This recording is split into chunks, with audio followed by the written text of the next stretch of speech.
My name is Michelle Hudson. I'm a physical therapist from Bonner Springs, Kansas. My story started several years ago. I was a former college softball player, which led to some problems with my shoulder. I've had 7 previous shoulder surgeries, none of which fixed the problem. It was getting to the point I couldn't do my job anymore, which I'm very passionate about. I love being a physical therapist, but I couldn't take care of my patients.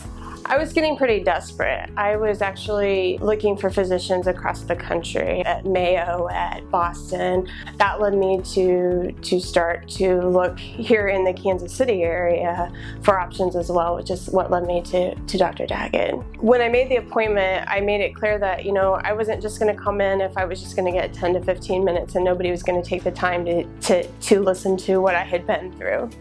And that first appointment, they had blocked out like 45 minutes to spend time with me, and they spent that whole amount of time just listening to what I had been through. Michelle's had a very complex situation. She's had 7 previous shoulder surgeries. She's also very educated. She's a physical therapist and has known that her shoulder hasn't been right for quite some time. The diagnosis is the most important part of any revision situation because it really dictates what treatment options we have. And that's why it's so important to differentiate pain from first, second, third surgery versus the actual cause of her disease. Once we got the diagnosis right, which was done by physical exam and imaging, it was pretty clear-cut options going forward for her treatment. The most important part is to make sure you individualize your treatment for a patient and that you're not just treating kind of a generic syndrome, that you're actually focusing on what their diagnosis is. And I think that kind of individualized approach that we take here really resonates and allows us to get the outcomes that we seek.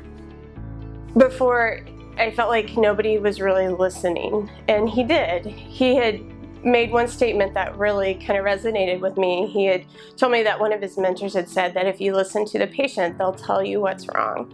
And that was big to me. I felt like somebody was listening to what I had to say instead of just listening to respond. He listened to hear what I was saying. The day of my surgery, everybody from the person I met at registration all the way to the nurses, the anesthesiologist, everybody was very kind, and it was a great experience. And I've been in healthcare long enough to know that type of care starts with leadership.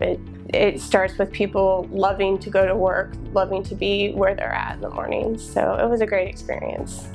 My recovery is going well. I've had 8 surgeries, so it's going to be a hard road. But for the first time in a long time, I feel really positive about where it's headed.